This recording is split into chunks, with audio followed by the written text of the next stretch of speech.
Assalamu alaikum rahmatullahi wa barakatuh. Жалпы мусулман бир туугандарым, мекендештерим, Кудай таалам жакшылыгын берсин.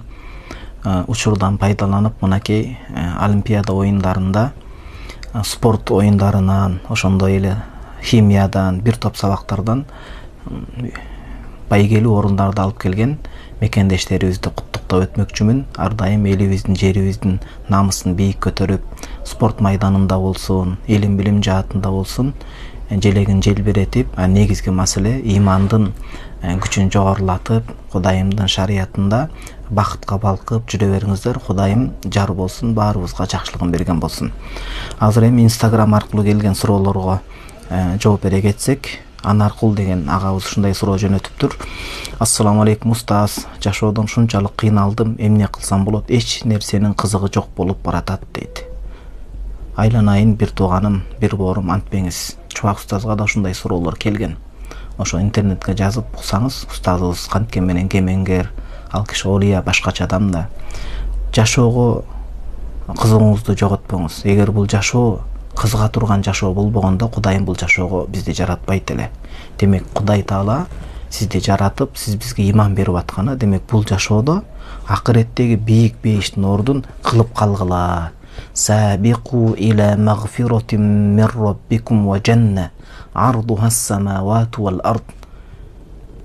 Кудай Тааланын кечиримине, мээримине, бейишке ат салышып, марафондо чуркап калгыла деп атат да, жакшы иштерди кылып калгыла деп атат. Ал бейишке аракет кылып, Кудайдын мээримине аракет кылып калгыла. Ал акыреттеги бейиштин эң кичинекей ылдыйкы эле даражасы жер асмандын көлөмүнөн дагы чоң болот деп атат. Демек, бул жашоонун өзүнүн орду дагы бар. Эгер бул жашоо болбогондо акырет кандай болот эле? Адам бул жашоодон көңүлү кетип, суетсиз кылып өзүнө кол сала турган болсо, акыбети дагы начар болуп калат. Ошого антпеңиз, сизде кандай көйгөй болуп атат? Ал көйгөйдү чечүүгө аракет кылыңыз, билиңиз.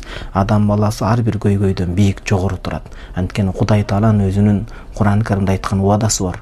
Ла нукаллифу нафсан илля вус'аха.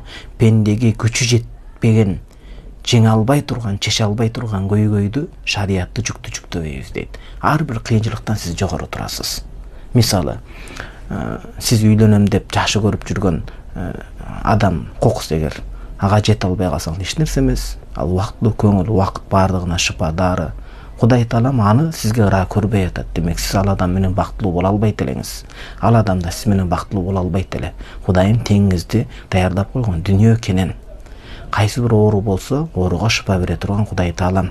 Ошон үчүн антпеңиз, сиз эң жакшы мүмкүнчүлүк болсо, дааватка чыгып, бир иманыңызды күчөтүп, аалымдардын сабагына барып, ана зикирге отуруңуз. Эртең менен кечинде я латиф деп 100 жолу зикир айтыңыз. Я Жамил деп Аллах Таалага 100 жолу айтыңыз, жүрөгүңүздү иншалла кайрадан сүйүнүчкө бөлөйт. Анан хасбуналлаху ва ни'мал вакилди 540 жолу. Эмне себептен болса, кана далил, Курандан, хадистен дегендер чыгышы мүмкүн да, жумурткадан кырыз дегендер. Кырыз дештин кереги жок, аалымдарыбыз тажрыйбасынан өткөн, аалымдар, олиялар муну кылышкан. Адам катуу бир нерседен корккондо, бир нерсеге кызыгуусу калбай калганда, Кудай сактасын, өлүксө эле келип калганда, эмне кылыш керек болот?